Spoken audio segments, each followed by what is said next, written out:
निःशस्त्रीकरण का अर्थ और उसकी आवश्यकता और निःशस्त्रीकरण के मार्ग में आने वाली समस्याएं या बाधाएं क्या है, ये हो सकता है। दूसरा क्वेश्चन हो सकता है कि संयुक्त राष्ट्र संघ के द्वारा निःशस्त्रीकरण के जो प्रयास किए गए हैं, क्या प्रयास किए गए हैं अभी तक, वो हो सकता है। तो आज हम बात करेंगे निःशस्त्रीकरण का अर्थ, उसकी आवश्यकताएं और उसके मार्ग में आने वाली बाधाएं। जैसा कि हम सबको पता है कि वर्तमान जो टाइम है या वर्तमान जो युग है, इस समय में दुनिया के लगभग सभी राष्ट्रों में हथियारों की एक प्रकार से होड़ मची हुई है और प्रत्येक राष्ट्र अपने आप में सबसे शक्तिशाली हथियार प्राप्त करना चाहता है। जैसा कि हमने 1945 में जब दूसरा विश्व युद्ध हुआ और उसके बाद हमने ये देखा कि अमेरिका और सोवियत संघ में 1945 के बाद से लेकर के 1990 तक, जब तक सोवियत संघ का विघटन नहीं हुआ था, तब तक एक प्रकार से एक दूसरे को शक्तिशाली सिद्ध करने की होड़ मची हुई थी। और ये होड़ सिर्फ राजनीतिक स्तर तक ही शक्तिशाली सिद्ध नहीं करने की थी, बल्कि सैनिक रूप से भी या हथियारों के निर्माण में भी एक दूसरे से शक्तिशाली सिद्ध करने की होड़ थी। निःशस्त्रीकरण के संबंध में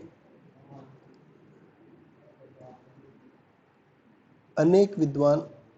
कहते भी हैं कि निःशस्त्रीकरण जो है वो मानव सभ्यता के विनाश का रास्ता ओपन कर देता है। जैसे लॉर्ड ग्रे ये कहते हैं कि यदि सभ्यता या मानव जो विश्व है वो शस्त्रों का विनाश नहीं कर पाता, शस्त्रों को समाप्त नहीं कर पाता, तो शस्त्र निश्चित रूप से सभ्यता का नाश कर देंगे या मानव सभ्यता को खत्म कर देंगे।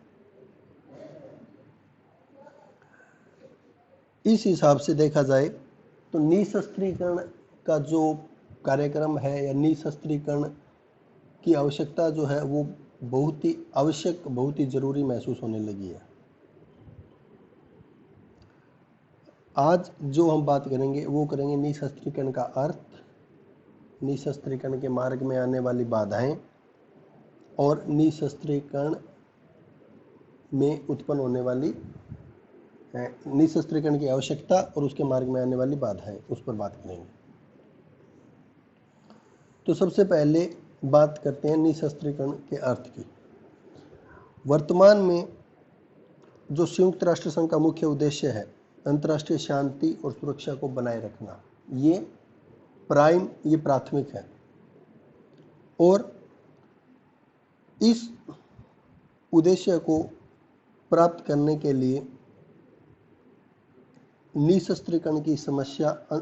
मुख्यतः अंतर्राष्ट्रीय राजनीति की समस्याओं में से प्रमुख समस्या है, क्योंकि ये माना जाता है कि जो विनाशकारी हथियार है वो जो युद्ध के अंदर अगर इस्तेमाल किए जाते हैं तो इससे पूरी दुनिया का, मानव सभ्यता का विनाश हो सकता है। और जो आज हम देखते हैं कि विश्व में ऐसे विनाशकारी हथियार काफ़ी अधिक मात्रा में हैं, जिनके आधार पर पूरी दुनिया को कई बार समाप्त या खत्म किया जा सकता है। इसलिए निःशस्त्रीकरण को इस बात के लिए भी आवश्यक माना जाता है कि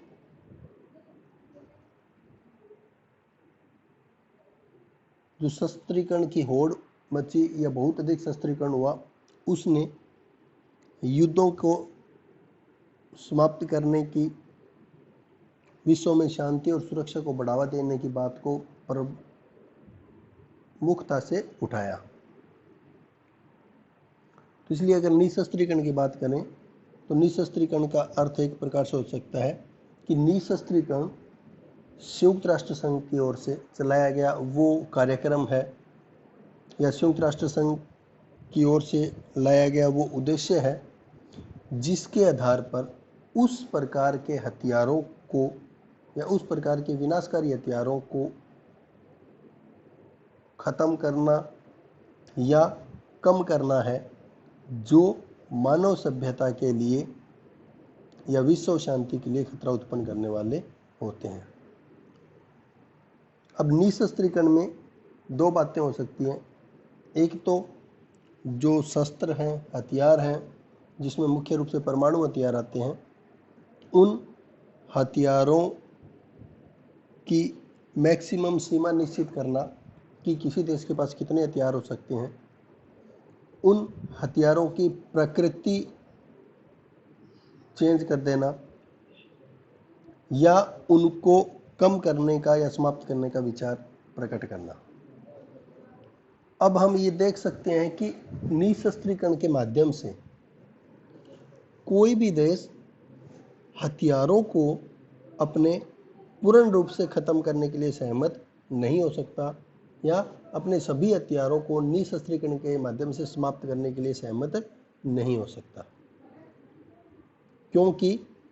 अपनी आत्म सुरक्षा के नाम पर प्रत्येक देश कुछ ना कुछ हथियारों को या शस्त्रों को अपने पास अवश्य रखना चाहता है। तो इस प्रकार से अगर हम देखें तो मौजूदा समय में निशस्त्रीकरण एक प्रकार से विनाशकारी हथियारों की संख्या कम कर देना या फिर उनके प्रभाव में कमी कर दिए जाने से लिया जा सकता है। निशस्त्रीकरण के बारे में अगर बात करें तो अनेक विद्वानों ने निशस्त्रीकरण की अनेक परिभाषाएं दी हैं, जिसमें हंस जे मोर्गेंथो, उनका कहना है कि निशस्त्रीकरण एक प्रकार से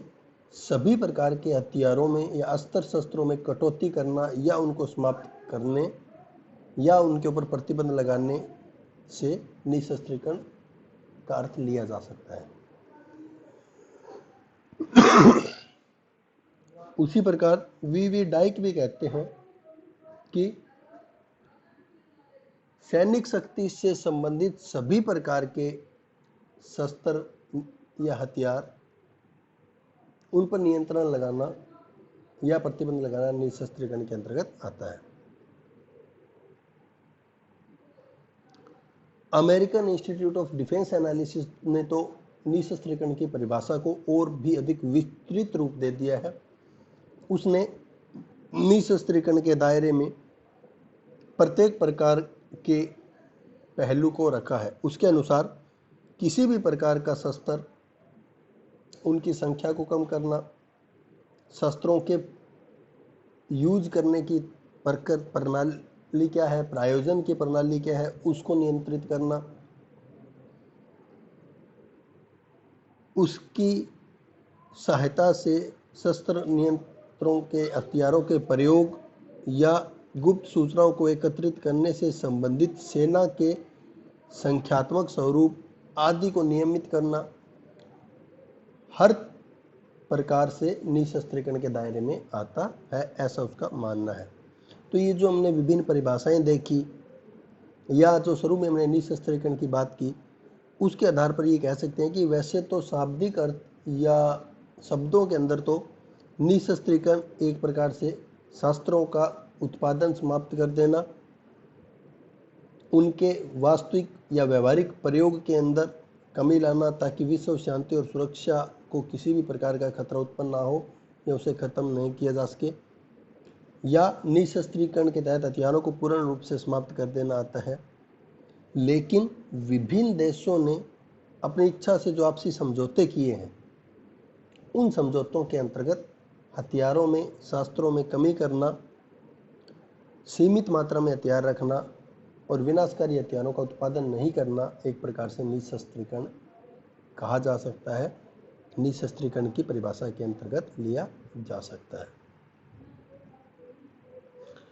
तो हमने निशस्त्रीकरण की परिभाषा को देखा।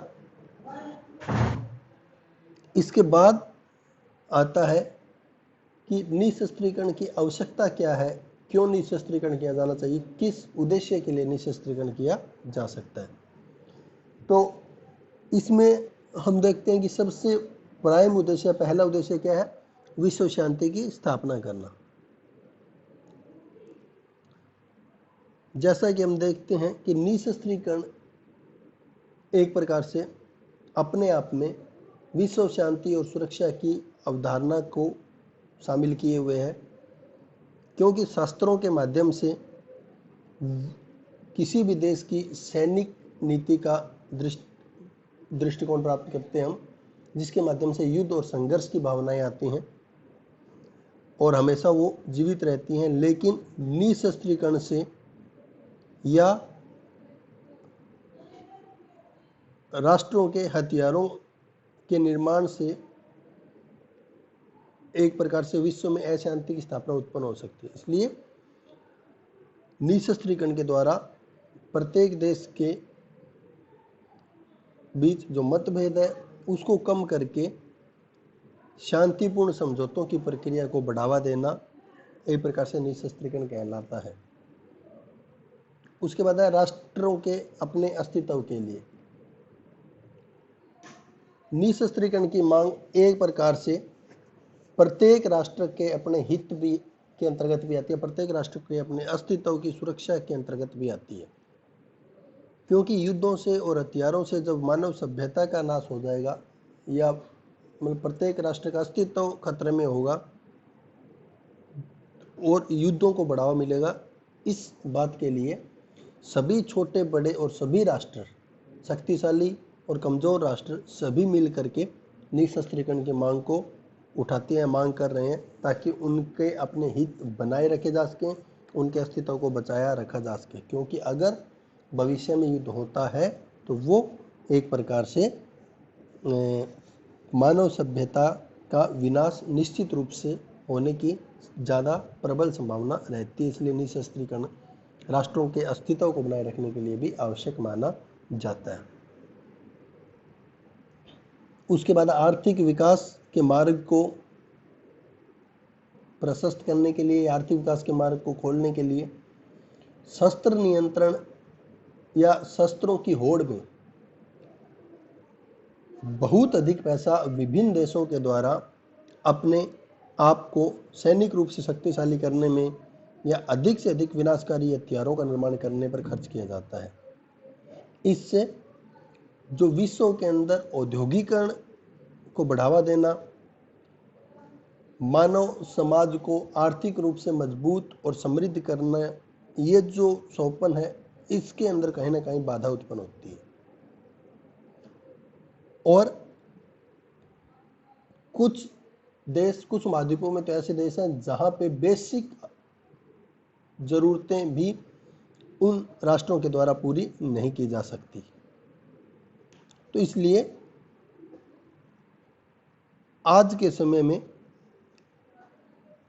निशस्त्रीकरण से ज़्यादा आवश्यक सभी देशों का या मानव जाति का या सभ्यता का आर्थिक विकास है, उनकी आवश्यकताओं की पूर्ति करना है, उन्हें अच्छा जीवन देना और एक समृद्ध मानव समाज का निर्माण करना है। इस हिसाब से ये कहा जा सकता है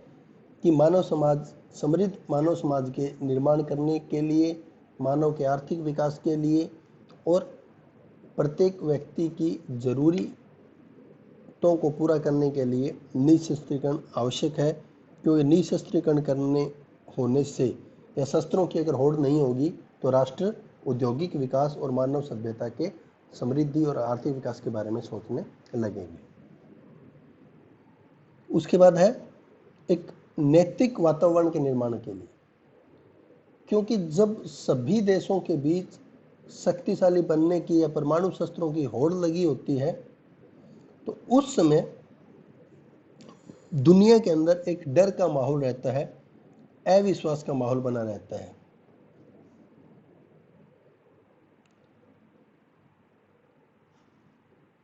और प्रत्येक राष्ट्र अपनी सुरक्षा को लेकर के, अपनी भावी पीढ़ियों के स्वास्थ्य और जीवन को लेकर के चिंतित रहता है। और अगर निशस्त्रीकरण को प्रभावशाली रूप से लागू किया जाता है तो प्रत्येक देश इस प्रकार के असुरक्षा और डर के माहौल में रहने के बजाय अपने सभ्यता के विकास के लिए, मानव जाति के विकास के लिए निश्चित रूप से काम कर सकता है। तो इस हिसाब से सैद्धांतिक रूप से भी नैतिक आधार पर एक प्रकार से निशस्त्रीकरण का विचार सही माना जा सकता है, न्यायपूर्ण माना जा सकता है। उसके बाद है कि आणविक संकट से बचने के लिए, क्योंकि हम ये देख रहे हैं कि आधुनिक समय में काफ़ी सारे परमाणु या आणविक युद्ध या विनाशकारी हथियारों का निर्माण हो चुका है। और उन विनाशकारी हथियारों के प्रभाव से या विनाश से बचने के लिए निश्चित रूप से निशस्त्रीकरण की आवश्यकता मानी जाती है, क्योंकि निशस्त्रीकरण के परिणाम स्वरूप ही हम युद्धों को रोकने में समर्थ हो सकते हैं। राष्ट्रों के मध्य जो भेदभाव है या जो विभिन्न प्रकार के विवाद हैं, उन विवादों को कम किया जा सकता है। अगर राष्ट्रों के मध्य आपसी विवाद एक बड़े युद्ध का रूप धारण कर लेते हैं तो निश्चित रूप से मानव सभ्यता का विनाश होते समय नहीं लगेगा। इस हिसाब से दुनिया में जो विनाशकारी हथियारों की होड़ है, परमाणु हथियारों की होड़ है, और दुनिया परमाणु संकट के कागार पर खड़ी है, उससे बचने के लिए भी निशस्त्रीकरण की आवश्यकता मानी जा सकती है। विभिन्न समस्याओं के शांतिपूर्ण समाधान के लिए भी निशस्त्रीकरण को आवश्यक माना जाता है। क्योंकि निशस्त्रीकरण के माध्यम से दुनिया में या विभिन्न राष्ट्रों के ऊपर से महायुद्ध का या विश्व युद्ध का संभावित खतरा टल जाता है और राष्ट्र आपसी विवादों को बातचीत के द्वारा या शांतिपूर्ण तरीके से सुलझा सकते हैं, और जो डर का माहौल है दुनिया के देशों में वो समाप्त हो जाता है और शांतिपूर्ण रूप से समस्याओं का, विवादों का समाधान किया जा सकता है। उसके अलावा सैनिक गठबंधनों को रोकने में भी महत्वपूर्ण। अब सैनिक गठबंधनों का निर्माण, जैसे नाटो है, सीटो है, सेंटो है, इन सैनिक समझौतों का निर्माण अमेरिका के द्वारा जो बनाए गए, क्यों किया गया? क्योंकि विश्व में प्रत्येक प्रकार से अमेरिका गुट या सोवियत संघ गुट अपने आप को एक दूसरे से शक्तिशाली करना चाहता था कि अगर कोई युद्ध होता है तो वो और उसके मतलब मित्र देश सामने वाले विरोधी देश को अपने प्रभाव से रोक पाएं या अपने अनुसार अपने प्रभाव से विरोधी देश से काम करवा पाएं। तो जो हथियारों की होड़ थी उसने ना सिर्फ हथियारों की होड़ तक ही सीमित नहीं रही, बल्कि उसने विभिन्न राष्ट्रों के बीच एक प्रकार से अपने वर्चस्व और अपनी शक्ति को प्रभावशाली बनाने की ओर कार्य करने के लिए विभिन्न राष्ट्रों को प्रेरित किया, और इसीलिए दुनिया में विभिन्न सैनिक गठबंधन बनने लगे। अब अगर निशस्त्रीकरण के द्वारा हो जाता है तो विभिन्न जो सैनिक गठबंधन है उन सैनिक गठबंधनों को समाप्त है, उन सैनिक गठबंधनों को रोका जा सकता है और निशस्त्रीकरण के माध्यम से शांतिपूर्ण माहौल या शांतिपूर्ण संबंधों की स्थापना की जा सकती है। तो हम एक प्रकार से देखते हैं कि विश्व के विभिन्न राष्ट्रों के बीच में जो होड़ है हथियारों की या एक दूसरे से शक्तिशाली होने की, उसको निशस्त्रीकरण के माध्यम से या हथियारों को नियंत्रित करके कम किया जा सकता है और विश्व में एक मतलब शांतिपूर्ण माहौल और सहयोग का माहौल बनाया जा सकता है। निशस्त्रीकरण की आवश्यकताओं पर हमने बात की, लेकिन निशस्त्रीकरण के मार्ग में जो है वो अनेक प्रकार की बाधाएं भी उत्पन्न होती हैं। जैसे कि अगर हम बात करें सबसे पहले आतंकवाद की समस्या, आज अगर हम देखते हैं तो आतंकवाद विश्व का लगभग प्रत्येक देश प्रेरित है, और जो आतंकवादी संगठन है या आतंकवादी समाज है वो आज आधुनिक हथियारों को प्राप्त कर रहा है। नए से नई टेक्नोलॉजी, नए से नए हथियार उसके पास है।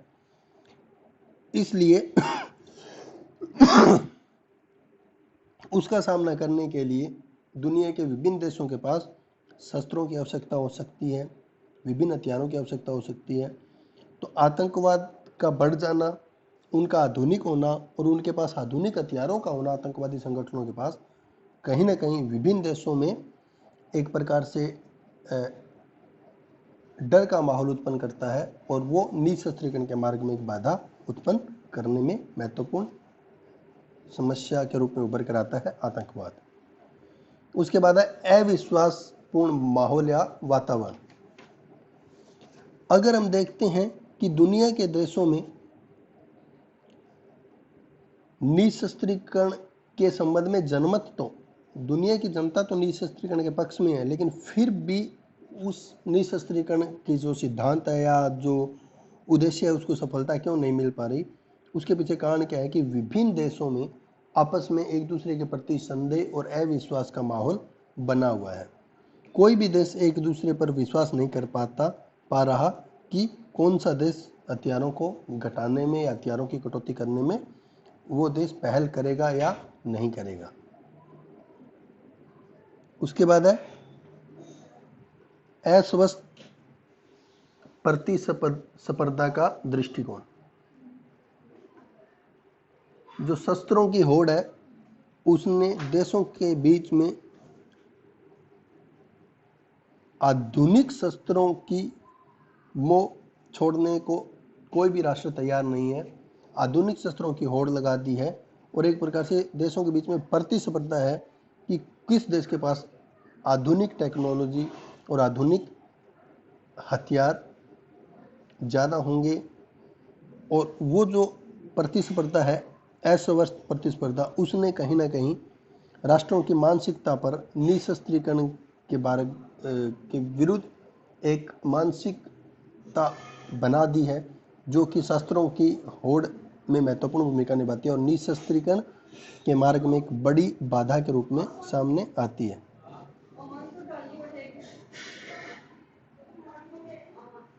निशस्त्रीकरण से अर्थ क्या लगा सकते हैं हम? एक प्रकार से निशस्त्रीकरण हथियारों को सीमित करना या नियंत्रित करने से लगाया जा सकता है, लेकिन सभी देश एक निश्चित अनुपात में शस्त्रों को कम करने की अगर बात आती है तो वो सीमा, वो लिमिट क्या होगी उसको निर्धारित करने में कोई भी देश मतलब पहल करने का प्रयास नहीं करता है। एक दूसरे के प्रति सभी देशों में शंका रहती है कि जो सीमा निर्धारित की जाएगी निशस्त्रीकरण के लिए या शस्त्रों के लिए, वो सीमा का पालन कोई देश करेगा या नहीं करेगा। उसके बाद है आर्थिक कारण। अगर अमेरिका और रूस, जो दो विश्व के सबसे बड़े शस्त्र उत्पादक देश हैं, शस्त्र निर्माता देश हैं, वो अपनी इकोनॉमी का काफ़ी बड़ा हिस्सा शस्त्रों के व्यापार से उत्पन्न करते हैं। शस्त्रों के व्यापार से उनकी इकोनॉमी में काफ़ी बड़ी भागीदारी होती है। तो जिसके आधार पर जो शस्त्र निर्माण की कंपनियां हैं वो भी कहीं ना कहीं निशस्त्रीकरण के मार्ग में उन देशों के जो उद्देश्य हैं उनमें बाधा उत्पन्न करती है, और एक प्रकार से उन देशों के आर्थिक ढांचे को चोट ना पहुंचे, इस हिसाब से भी वो निशस्त्रीकरण को अपनाने में एक प्रकार से झिझक महसूस करते हैं।